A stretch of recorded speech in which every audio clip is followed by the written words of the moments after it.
नमस्कार, जय हिंद साथियों। स्वागत है आपका एडू36 के इस ऑनलाइन प्लेटफॉर्म में छत्तीसगढ़ पुलिस भर्ती परीक्षा 2024। दोस्तों, जैसे कि हम लोग थ्योरी वाली सेक्शन में छत्तीसगढ़ की ज्योग्राफी को देख रहे हैं और छत्तीसगढ़ की ज्योग्राफी हमारा लगभग खत्म होने को है। इसमें आज हम किसके बारे में बात करने वाले हैं? तो छत्तीसगढ़ में उद्योग के बारे में बात करेंगे। छत्तीसगढ़ में उद्योग काफ़ी बड़ा चैप्टर है, इसलिए इसको हम लोग दो पार्ट में बात करेंगे। आज हम क्या देखने वाले हैं छत्तीसगढ़ में उद्योग के बारे में? तो देखेंगे छत्तीसगढ़ में औद्योगिक नीति, उसके बाद हम देखेंगे छत्तीसगढ़ में औद्योगिक क्षेत्र कौन कौन से हैं, छत्तीसगढ़ में कौन कौन से औद्योगिक पार्क हैं। यहाँ से क्वेश्चन 2018 के एग्जाम में आया हुआ है, तो सारी चीज़ों को ध्यान से समझिएगा। चलिए, तो हम लोग छत्तीसगढ़ में उद्योग देखने वाले हैं। आपको उद्योग का मतलब तो पता होना चाहिए, उद्योग आखिर ये होता क्या है। इसका छोटा सा मैं एग्जाम्पल अगर समझाना चाहूँ आपको, आपके यहाँ गाय होगी, बिल्कुल। तो गाय से हमें क्या मिलता है? तो दूध मिलता है। कहीं ना कहीं हमें ये प्राकृतिक रूप से मिल रहा है, जो हमें प्रकृति देता है। आप बोलोगे बिल्कुल ठीक है, चलो ये हमें प्रकृति एक तरीके से दे रही है। उसके अलावा फल फूल, आपने पेड़ पौधा लगाया, पेड़ पौधे से क्या मिल गया? हमें फल फूल मिल गया, ये भी हमें कहीं ना कहीं प्रकृति ने दिया। जो खनिज जो हम लोग बॉक्साइट जमीन से निकाल रहे थे, जो हम चूना पत्थर जमीन से निकाल रहे थे, जो हम लोग लोहे के जो अयस्क होते हैं, हेमेटाइट मैग्नेटाइट, जो जमीन से खोद के निकाल रहे थे, वो भी हमें कौन देता है? तो प्रकृति देता है, बिल्कुल। ऐसे ही जो कच्चा तेल आता है, जो इंपोर्ट करते हैं, कच्चा तेल हम लोग सऊदी अरब, इराक, ये सब जगह से, रूस से, तो वो कहाँ से मिलता है? तो कहीं ना कहीं ये प्राकृतिक रूप से ही मिलता है। अब इतनी सारी चीज़ें प्रकृति रूप से मिली है, हम क्या करेंगे? इसको प्रोसेस करके क्या करेंगे? इसका उत्पाद बना देंगे, इसको उपयोग करने के लायक कुछ ना कुछ सामान बना देंगे। तो जब इसको उपयोग करने के लायक जो सामान बनाते हैं, तो कहाँ बनाएंगे? तो कहाँ बनाएंगे? ये उद्योग रहेगा, और यहाँ पे बड़ी बड़ी मशीनें रहती हैं, और ये मशीनें ही ये काम करती हैं। जैसे कि आपको पता होगा कि बाबा रामदेव जी, अब बाबा रामदेव जी यहाँ से मान लीजिए कि गाय पाले हैं और दूध निकाले, ठीक है। तो यहाँ पे ले जाएंगे दूध को, जहाँ पे मशीनें रहेंगी, मशीनों से वो कन्वर्ट किसमें करेंगे? जो दूध पाउडर, आपको पता होगा दूध पाउडर, जो घी होता है, वो उद्योग में ही इतना सारा, अगर उनको घी बहुत सारा बनाना है तो क्या अपने घर में तो बनाएंगे नहीं, वो तो उद्योग में ही ले जाते हैं। वैसे ही जो खनिज होता है, जैसे कि हमने देखा था चूना पत्थर, बलौद बाजार में बहुत सारी जगह चूना पत्थर मिलता है, दुर्ग में मिलता है। तो ये जो चूना पत्थर, क्या चूना पत्थर ऐसे ही किसी घर में ले आके सीमेंट बना देंगे क्या? ऐसा होगा नहीं। कहाँ ले जाएंगे? उद्योग रहेगा, उद्योग में मशीनें रहेंगी, फिर वहाँ पे बनेगा क्या? सीमेंट। ऐसे जो लोहे के अयस्क होते हैं, लोहे के अयस्क और खनिजों से भी क्या बनता है? लोहा बनता है। तो वो भी एक प्रोसेस किया जाता है। कहाँ पे होता है? तो उद्योगों में यही चीज होती है, ठीक है। चलिए, इसके लिए छत्तीसगढ़ में नीतियाँ चलती हैं, कि जो नीतियाँ हैं हम लोग, तो इसी औद्योगिक नीति के तहत हम लोग क्या क्या करने वाले हैं। उसके लिए देखिए, कोई भी काम करना है तो उसके लिए हमें क्या प्लानिंग करनी पड़ती है। अगर आपको पढ़ना है तो आपको क्या प्लानिंग करना पड़ेगा कि मुझे ये सब्जेक्ट को पहले कंप्लीट करना है। छत्तीसगढ़ बहुत इंपॉर्टेंट है, छत्तीसगढ़ को पहले कंप्लीट करेंगे। वैसे ही उद्योगों से रिलेटेड भी नीति बनाई जाती है, उसे हम क्या बोलते हैं? तो औद्योगिक नीति बोलते हैं। क्या बोलते हैं? औद्योगिक नीति बोलते हैं। अभी हमारे छत्तीसगढ़ में कौन सी औद्योगिक नीति चल रही है? बहुत इंपॉर्टेंट क्वेश्चन है। क्या? तो पांचवी औद्योगिक नीति अभी हमारे छत्तीसगढ़ में चल रही है, एग्जाम में पूछा जा सकता है। कौन सी औद्योगिक नीति चल रही है? तो पांचवी औद्योगिक नीति चल रही है। ये पांचवी औद्योगिक नीति है, इसका पीरियड कब से कब तक है, इसका समय काल कब से कब तक है, इसका अवधि कब से कब तक है? तो 1 नवंबर, सारी चीज़ें बहुत इंपॉर्टेंट है, 2019 से ये चल रहा है। और कब तक? तो 31 अक्टूबर 2024 तक, 5 साल का ये औद्योगिक नीति है। इसमें इन्होंने टारगेट बनाया कि हम इसी सेक्टर में फोकस करेंगे, और ऐसे कुछ कुछ रूल्स बनाते हैं ये लोग, ठीक है। इसमें सरकार रहती है, सरकार बहुत कुछ डिसाइड करती है, उसी को हम लोग बोलते हैं औद्योगिक नीति, ठीक है।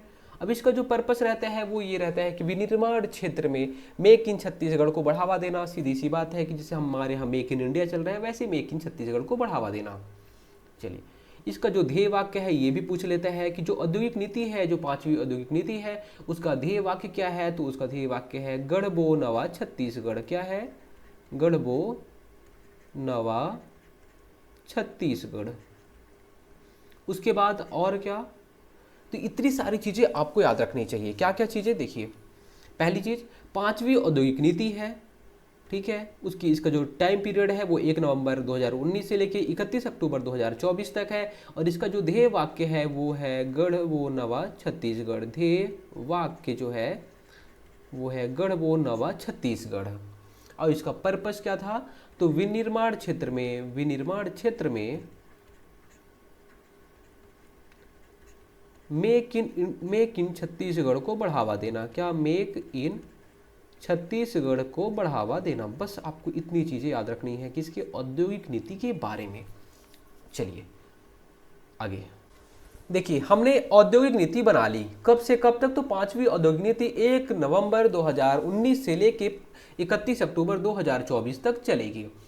क्या हम ऐसी आंख बंद करके औद्योगिक नीति बना लेंगे, तो बिल्कुल नहीं। हम क्या देखते हैं उसमें कि हमारे छत्तीसगढ़ में क्या क्या पाया जाता है, जो जो चीज़ें पाई जाएंगी उसी से रिलेटेड तो हम लोग उद्योग लगा पाएंगे।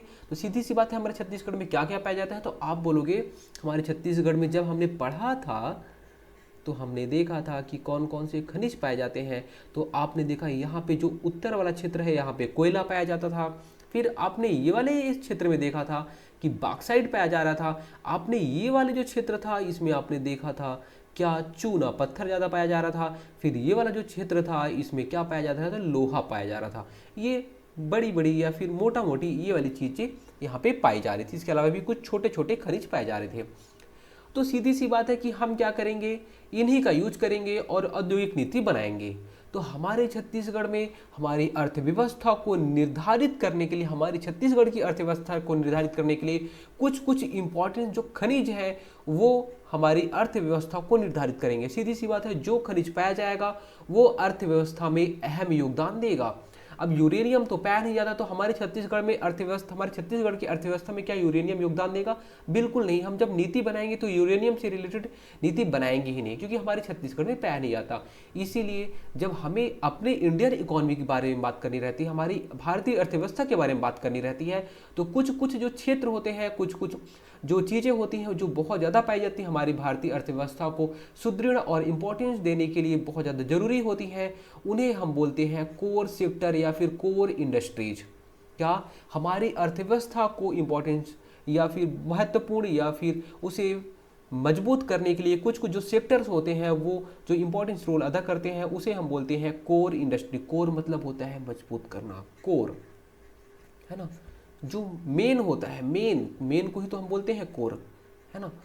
तो जो मेन सेक्टर्स जो होते हैं उनके बारे में, तो हमारे इंडिया में कितने कोर सेक्टर्स हैं, तो 8 हैं। कितने हैं, 8। और कईयों बार भारतीय अर्थव्यवस्था के में ये क्वेश्चन आया हुआ है कि आखिर वो कौन कौन से हैं।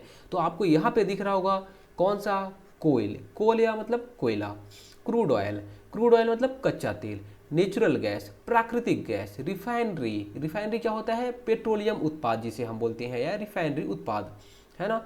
उसके बाद स्टील, उसके बाद हमने देखा सीमेंट, फिर यहाँ पे देखिए फर्टिलाइजर, उसके बाद ये देखिए इलेक्ट्रिसिटी। ये जो उद्योग हैं ये हमारे इंडिया की इकोनॉमी को बढ़ाने के लिए बहुत ज़्यादा इंपॉर्टेंस रोल अदा करते हैं। कौन कौन से, ध्यान से सुनिएगा और इसको नोट डाउन कर लीजिएगा, क्वेश्चन बनने के बहुत ज़्यादा चांस है इकोनॉमी में।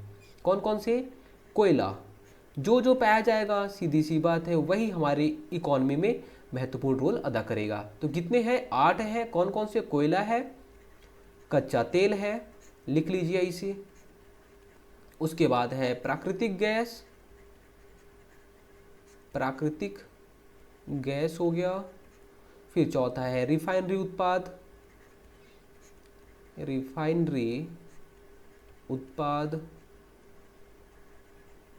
ये रिफाइनरी उत्पाद क्या होता है, देखिए हमने जो कच्चा तेल है वहाँ मान लीजिए सऊदी अरब, इराक से मंगाया, फिर उसको रिफाइन करते हैं, उसे बोलते हैं रिफाइनरी। फिर वहाँ उस टाइम में बहुत सारे उत्पाद बनते हैं, जैसे कि वो अपना क्या प्लास्टिक होता है, फिर मोमबत्ती होता है, वो रिफाइनरी उत्पाद में ही तो बनता है, डीजल बनता है, सारी चीज़ें, है ना, पेट्रोल भी बनता है इसमें। तो वैसे उसके बाद फिर है स्टील, इसके बाद है सीमेंट, इसके बाद है फर्टिलाइज़र, मतलब होता है खाद जो हम खेतों में डालते हैं, और लास्ट है यहाँ पे लिख लेते हैं बिजली।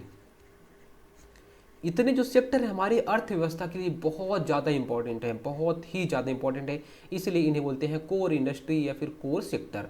अब हमारे छत्तीसगढ़ के लिए क्या इंपॉर्टेंट है वो भी पूछ लिया जा सकता है। तो हमारे छत्तीसगढ़ में क्या क्या पाया जाता है बताइए। तो आप बोलोगे हमारे छत्तीसगढ़ की देखिए साउथ वाला जो सेक्शन था, साउथ वाले जो जिले थे, यहाँ पे क्या पाया जा रहा था, तो स्टील पाया जा रहा था। तो हमारे छत्तीसगढ़ की अर्थव्यवस्था में स्टील का बहुत इंपॉर्टेंट रोल है। छत्तीसगढ़ की बात होगी तो, और इंडिया की बात होगी तो 8 कोर सेक्टर्स हैं, और छत्तीसगढ़ में 4 कोर सेक्टर्स हैं। कौन कौन से? स्टील है, इसके अलावा क्या है, सीमेंट पाया जाता है बीच वाले क्षेत्र में, बिल्कुल पाया जाता है। इसके अलावा एल्यूमिनियम, देखिए यहाँ बॉक्साइट, बॉक्साइट से क्या बनता है, एल्यूमिनियम बनता है, तो एल्यूमिनियम हो गया हमारे छत्तीसगढ़ के लिए। और यहाँ बिजली बोल सकते हैं या फिर एनटीपीसी जहाँ पे बिजली बनती है वो हो गया। ठीक है, ये जो 4 सेक्टर्स हैं हमारे छत्तीसगढ़ की अर्थव्यवस्था में बहुत इंपॉर्टेंट रोल अदा करते हैं। कौन कौन से? स्टील हो गया, सीमेंट हो गया, एल्यूमिनियम हो गया, या फिर यहाँ पे आप बोल सकते हैं कोयला, या फिर बिजली, कोयले से जो बनती है बिजली, कोयला हो गया, है ना। ये जो चारों चीज़ें हैं हमारे छत्तीसगढ़ में पाई जाती है। यही हमारी अर्थव्यवस्था को, हमारे छत्तीसगढ़ की अर्थव्यवस्था को आगे बढ़ाने में बहुत मदद करती है। चलिए आगे। तो हमने कोर इंडस्ट्री के बारे में बात कर ली। अब देखिए जो औद्योगिक क्षेत्र होते हैं उनके बारे में बात कर लेते हैं। औद्योगिक क्षेत्र काफ़ी होते क्या है? मान लीजिए ये क्षेत्र हो गया आपके घर के आसपास के क्षेत्र का, यहाँ पे औद्योगिक क्षेत्र हो गया। औद्योगिक क्षेत्र सरकार बोलेगी कि मैं आप लोगों के लिए यहाँ पे बिजली की व्यवस्था कर दूंगी, लाइट की व्यवस्था कर दूंगी, और यहाँ पे मैं पानी की व्यवस्था कर दूंगी।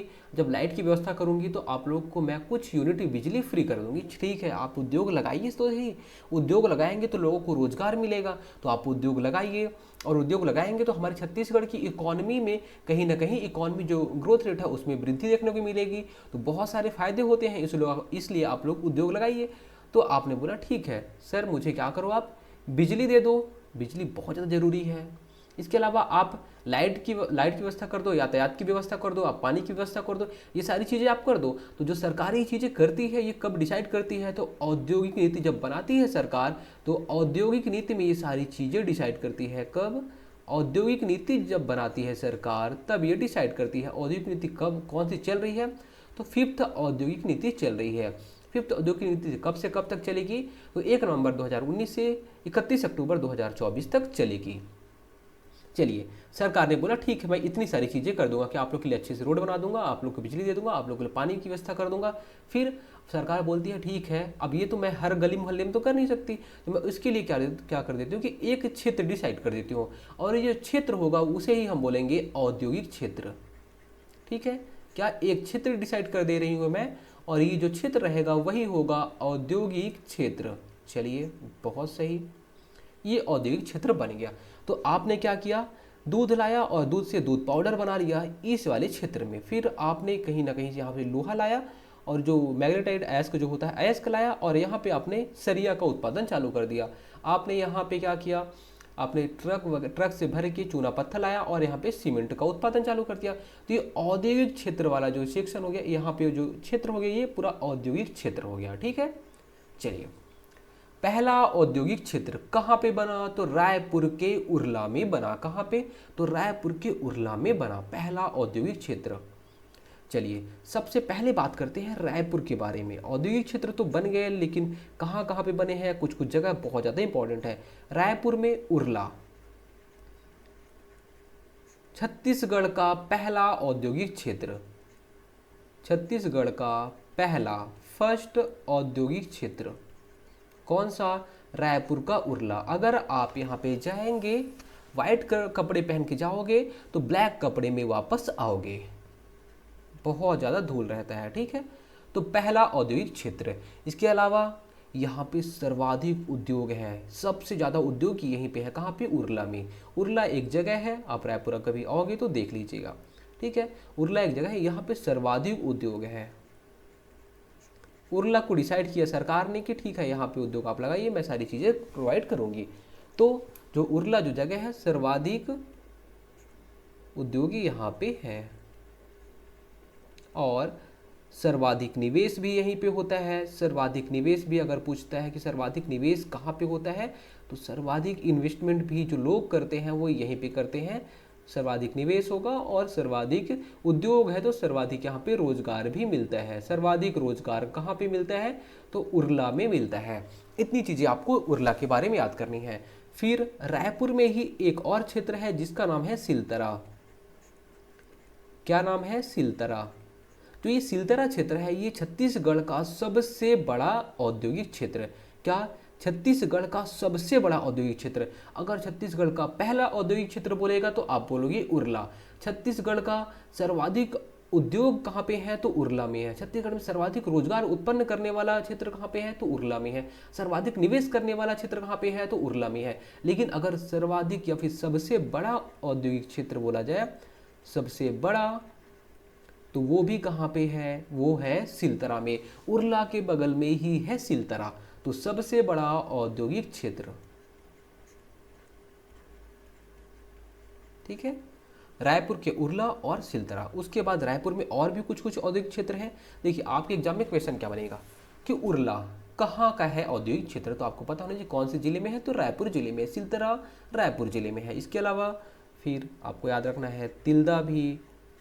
तिल्दा भी जहाँ पे क्या बनता है? सीमेंट, तो तिल्दा भी है। फिर तेंदुआ भी है। तेंदुआ औद्योगिक क्षेत्र कौन से जिले में है? रायपुर जिले में है। फिर आमा सिवनी है। आमा सिवनी। इतनी सारी चीज़ें आपको याद रखनी है रायपुर के बारे में। उरला, सिलतरा, तिल्दा, तेंदुआ, आमा सिवनी। चलिए आगे, अब धीरे धीरे देखते जाइए। दुर्ग में कौन कौन से औद्योगिक क्षेत्र हैं? तो दुर्ग में केवल और केवल एक औद्योगिक क्षेत्र है जो बहुत इंपॉर्टेंट है, कई बार एग्जाम में क्वेश्चन बना है। उसका नाम है बोरई। क्या है? बोरई। दुर्ग में कौन औद्योगिक क्षेत्र है? तो बोरई औद्योगिक क्षेत्र है। उसके बाद महासमुंद में, सब चीज़ें आप लिखते जाइएगा। महासमुंद में, महासमुंद में है बिरकोनी औद्योगिक क्षेत्र। कौन सा? बिरकोनी औद्योगिक क्षेत्र। सारी चीज़ें आपको याद रखनी है। दुर्ग में बोरई। आपके एग्जाम में क्वेश्चन क्या बनेगा? बिरकोनी औद्योगिक क्षेत्र कहाँ पे है? तो महासमुंद जिले में है। उसके बाद कांकेर के बारे में याद रखिए। कांकेर में क्या है? तो कांकेर में है लखनपुरी। लखनपुरी औद्योगिक क्षेत्र। फिर बस्तर में धुरा गांव। बस्तर में कौन सा? धुरा गांव। ये कहाँ पे है? तो लोहांडीगुड़ा। लोहांडीगुड़ा में है। इसके अलावा फिर आपको याद रखना है दंतेवाड़ा में। दंतेवाड़ा में कौन सा औद्योगिक क्षेत्र है? तो यहाँ पे है टेकनार। टेकनार औद्योगिक क्षेत्र। देखिए औद्योगिक क्षेत्र में भी मैंने आपको बताया कुछ एरिया को सरकार डिसाइड करती है, बोलते हैं मैं आपको ये जगह दे दूंगी, ये सारी चीज़ें आपको फैसिलिटी मैं देने वाली हूँ, तो इसलिए उस क्षेत्र को औद्योगिक क्षेत्र डिसाइड कर दिया जाता है। महासमुंद में एक फैक्चुअल चीज़ें हैं ये कि महासमुंद में जो औद्योगिक क्षेत्र का नाम है उसका क्या नाम है? तो बिरकोनी। क्या है? बिरकोनी। ये बा है, ठीक है, तो बिरकोनी हो गया। कांकेर में लखनपुरी हो गया। बस्तर में धुरा गांव या फिर लोहांडीगुड़ा हो गया। दंतेवाड़ा में टेकनार हो गया। और ऐसी देखते जाइए कवर्धा। कवर्धा में हरिन छपरा। क्या? हरिन छपरा।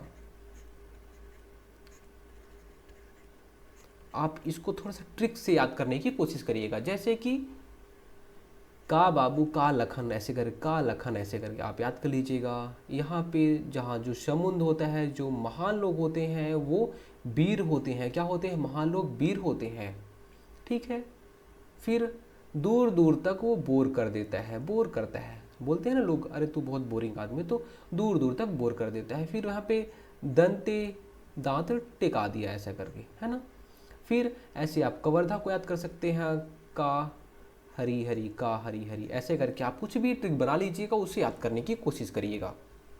उसके बाद गोरिल्ला पिंजरा मरवाही। GPM। GPM में कौन सा है? तो अंजनी है। क्या? अंजनी औद्योगिक क्षेत्र है। चलिए और आगे थोड़ा सा देख लेते हैं। सरगुजा में कौन कौन सा है?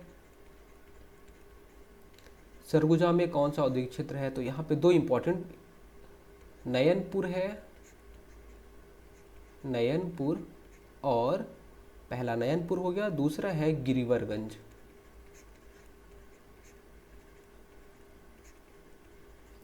आप याद कैसे करेंगे? सर का नयन गिरी, है ना, ऐसे करके, या फिर सर का नयन गिरी, या फिर इस गिरिवरगंज को हम लोग क्या बोलते हैं, गंगापुर खुर्द। तो हमने कैसे याद किया था इसको, सर का नयन गंगा में गिरा, ऐसे करके सर का नयन गंगा में गिरा, तो आप ऐसे याद कर सकते हैं, सर से सरगुजा, नयनपुर, गंगा में गिरा। ये गिरिवरगंज को गंगा खुर्द भी बोलते हैं। उसके बाद रायगढ़ में, बहुत इंपॉर्टेंट है रायगढ़ वाला, कहाँ कौन कौन से हैं, तो पहली बात तो लारा, एनटीपीसी लारा, जहाँ पे कितना मेगावाट बिजली उत्पादित करने का प्लान है, 4000 मेगावाट, लारा व सियारपाली। देखिए थोड़ी सी फैक्चुअल चीज़ें यहाँ पे समझाने के लिए बहुत कम चीज़ें हैं। उसके बाद यहाँ पे बिलासपुर, बिलासपुर भी बहुत इंपॉर्टेंट है। क्या बिलासपुर, बिलासपुर में कौन कौन से औद्योगिक क्षेत्र हैं, एकदम अच्छे से, जितना भी आपको रट्टा मारने की जरूरत हो रट्टा मार ही लेना इसको। कौन कौन से, पहला तो तीफरा, और सबसे ज़्यादा एग्जाम में पूछा जाने वाला सिरगिट्टी। सिरगिट्टी बहुत बार एग्जाम में पूछा गया है। सिरगिट्टी औद्योगिक क्षेत्र कहाँ पे है, बिलासपुर में है। ठीक है, उसके अलावा सिलपहरी, दगोरी। चलिए लास्ट, उसके बाद हम लोग लास्ट कौन सा देखने वाले हैं, राजनांदगांव के बारे में। राजनांदगांव, बस आपको इतनी ही चीज़ें याद रखनी है, जितनी भी चीज़ मैंने बताई है। फैक्चुअल चीज़ें हैं, आपको बार बार पढ़ना पड़ेगा, आपको थोड़ा सा ट्रिक बनाना पड़ेगा, तभी चीज़ें याद हो पाएंगी। राजनांदगांव में कौन कौन से हैं, तो आप देखोगे राजनांदगांव में जोरा तराई है, जोरा तराई हो गया, इंदावनी हो गया, इंदावनी हो गया, पवन तल्ला, विजय तल्ला,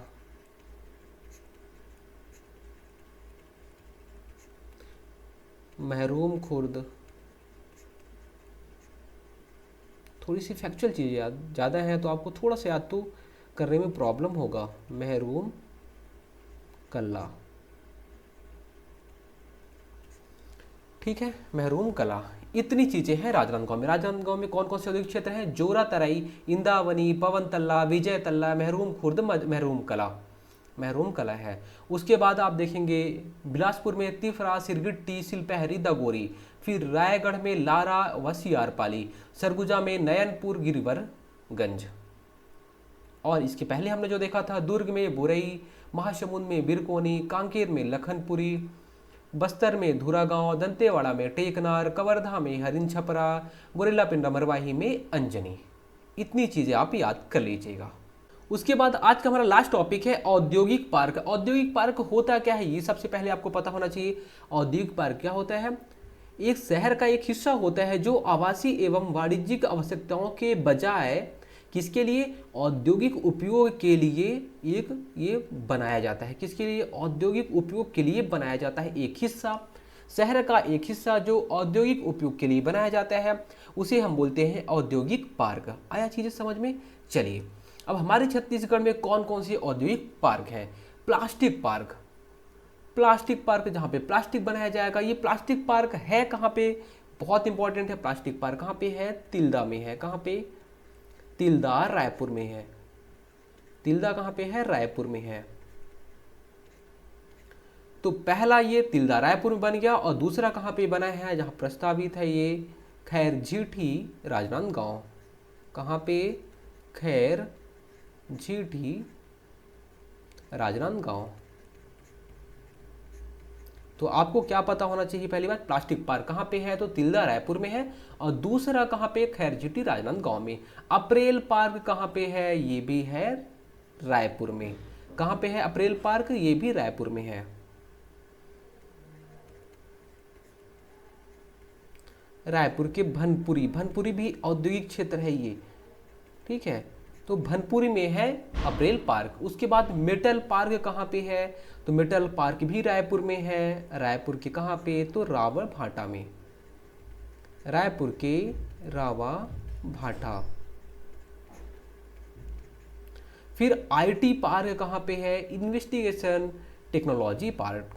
तो आईटी पार्क कहाँ पे है, ये भी रायपुर में है, नया रायपुर में। कहाँ पे? नवा रायपुर में। जेम्स एवं ज्वेलरी पार्क, जेम्स एवं ज्वेलरी पार्क ये भी कहाँ पे है? रायपुर में है, नया रायपुर में।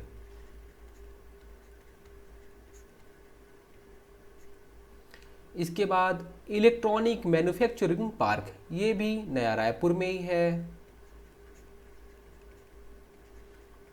देखिए बहुत सारे पार्क नया रायपुर में है, आपको सारी चीज़ों को याद रखनी है। फिर सांप पार्क कहाँ पे है? सांप सबसे ज़्यादा कहाँ पे पाए जाते हैं? तो आपको ऐसे याद रखना कि जसपुर में ज़्यादा पाए जाते हैं। तो सांप पार्क कहाँ पे है? तो जसपुर में। और सांप या फिर छत्तीसगढ़ का नागलोक किसे कहा जाता है?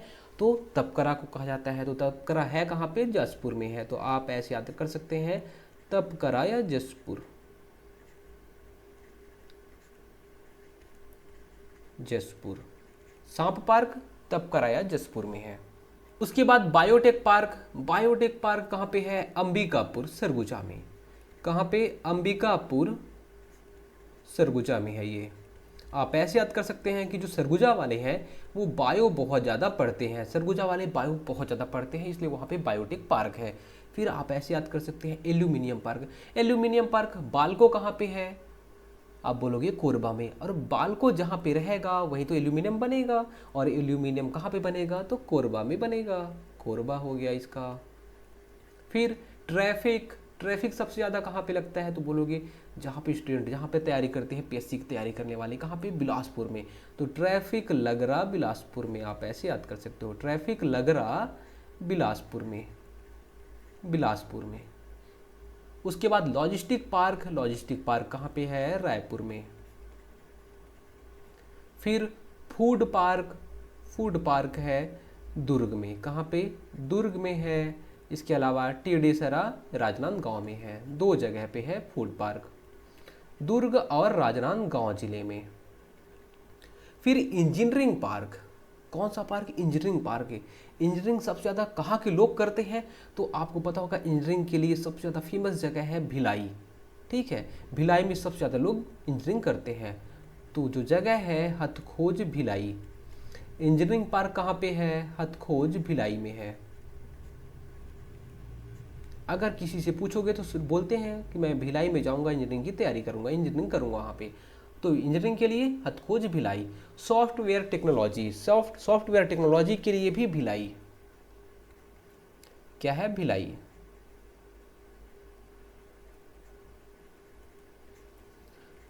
चीज़ें याद होगी। देखिए जो इंजीनियरिंग करेगा वही तो सॉफ्टवेयर टेक्नोलॉजी सब काम कर पाएगा। ठीक है, तो इंजीनियरिंग करने वाले कहाँ पे? भिलाई में रहते हैं। दोनों चीज़ें आपको याद हो जाएंगी। उसके बाद है जैव प्रौद्योगिकी पार्क, ये कहाँ पे है? तो ये मुनगी ग्राम रायपुर में है। कहाँ पे? मुनगी ग्राम, मुनगी गांव में रायपुर में है। मुनगी गांव रायपुर। देखिए आज फैक्चुअल चीज़ें ज़्यादा है, फैक्चुअल चीज़ें ज़्यादा है, तो ऐसा नहीं है कि ये याद नहीं होंगी, आप याद करके तो देखिए याद होंगी, बस आपको थोड़ा सा ज़्यादा रिवीजन करना पड़ेगा। कुछ चीज़ें ऐसी होती है जो कॉन्सेप्ट रहती है, अगर आप थोड़ा सा समझ लोगे तो आपको हमेशा याद, मतलब कभी याद करने की जरूरत नहीं पड़ेगी।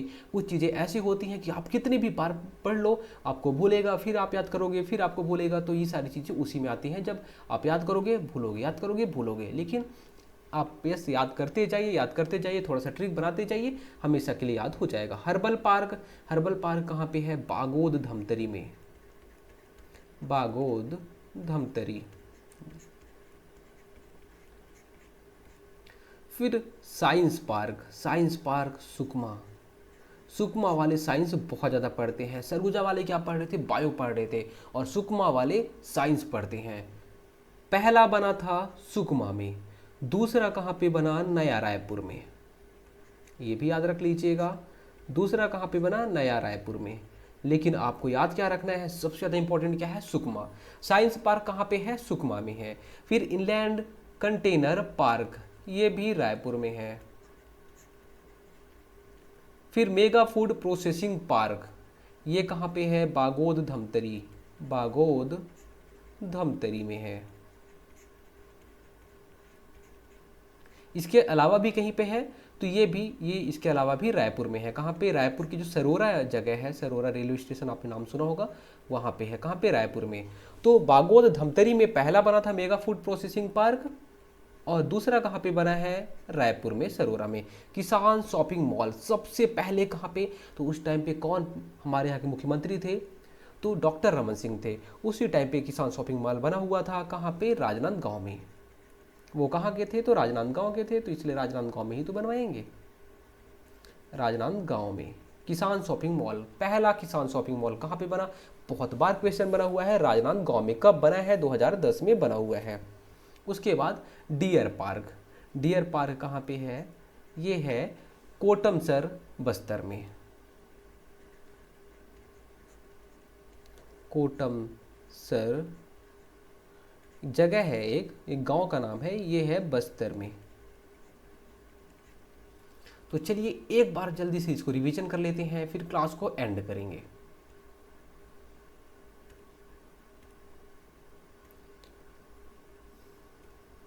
सबसे पहले हमने देखा उद्योग, पांचवी औद्योगिक नीति चल रही है, उद्योग जहाँ पे मशीनें रहती हैं। इसके अलावा कुछ हाथ से भी उद्योग बनाए जाते हैं, हाथ से भी बहुत सारी चीज़ें बनती हैं, है ना, कढ़ाई बुनाई सारी चीज़ें, तो वो भी उद्योग में ही एक तरीके से आती हैं।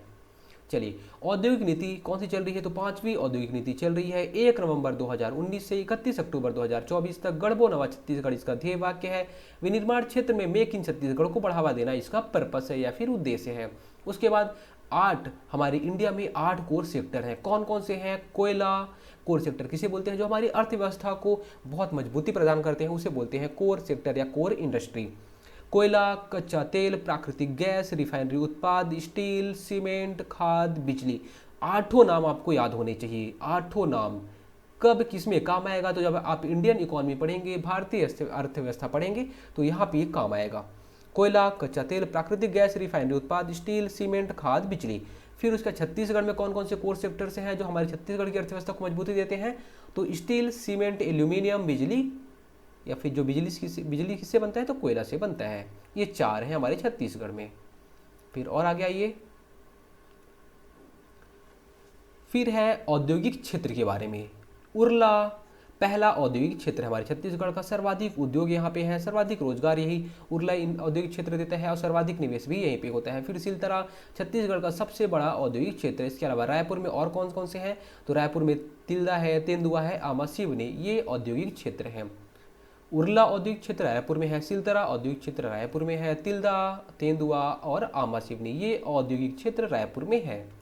उसके बाद दुर्ग में कौन कौन से हैं, दुर्ग में बुरई है, महासमुंद में बिरकोनी है, कांकेर में लखनपुरी है, बस्तर में धुरा गांव है, दंतेवाड़ा में टेकनार है, कवर्धा में हरिन छपरा है, रबरवाही में अंजनी है। फिर सरगुजा में नयनपुर, गिरिवरगंज, सरकानयन, गंगा में गिरा। फिर उसके बाद रायगढ़ में लारा और सियारपाली है, बिलासपुर में तिफरा, सिरगिट्टी, सिलपहरी, दगोरी। फिर राजनांदगांव में जोरा तराई, इंदावनी, पवन तल्ला, विजय तल्ला, महरूम खुर्द, महरूम कला। उसके बाद हमने देखा औद्योगिक पार्क के बारे में, किसके बारे में, औद्योगिक पार्क। ये औद्योगिक पार्क कहाँ कहाँ पे है, तो औद्योगिक पार्क किसे बोलते हैं, शहर का एक हिस्सा जो औद्योगिक उपयोग के लिए बनाया जाता है। प्लास्टिक पार्क कहाँ पे है, तो तिल्दा रायपुर में पहला प्लास्टिक पार्क बना। फिर दूसरा खैर जेटी राजनांदगांव में। उसके बाद अप्रैल पार्क कहाँ पे है, रायपुर भनपुरी में। फिर मेटल पार्क रायपुर रावा भाटा में है।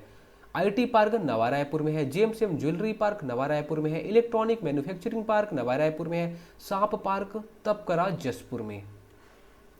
बायोटेक पार्क अंबिका सरगुजा में है। एल्यूमिनियम पार्क कोरबा में है। ट्रैफिक कहाँ लगता है, बिलासपुर में लगता है। फिर लॉजिस्टिक पार्क रायपुर में है। फूड पार्क दुर्ग में पहला बना था और दूसरा राजनांदगांव में बना। फिर उसके बाद इंजीनियरिंग पार्क कहाँ पे है, हथखोज भिलाई में है। सॉफ्टवेयर इंजीनियरिंग कर रहे हैं 2 लोग। कौन से इंजीनियरिंग, सॉफ्टवेयर इंजीनियरिंग, कहाँ पे, भिलाई में कर रहे हैं। जैव प्रौद्योगिकी पार्क कहाँ पे, मुनगी ग्राम रायपुर में। फिर हर्बल पार्क बागोद धमतरी में। फिर साइंस पार्क सुकमा वाले सबसे ज़्यादा साइंस पढ़ते हैं तो सुकमा वाले साइंस पार्क है ना, साइंस पार्क सुकमा में। फिर दूसरा नया रायपुर में। फिर इनलैंड कंटेनर पार्क रायपुर में। मेगा फूड प्रोसेसिंग पार्क पहला बागोद धमतरी में, दूसरा नया रायपुर में। उसके बाद किसान शॉपिंग मॉल राजनांदगांव में 2010 में बना था ये। फिर डियर पार्क कोटमसर बस्तर जिले में। दोस्तों उम्मीद करता हूँ जो चीज़ें मैंने आपको समझाई है सारी चीज़ें आपको समझ में आई होंगी। इसके अलावा भी कोई डाउट रहता है तो आप मैसेज कर सकते हैं, कमेंट कर सकते हैं। धन्यवाद।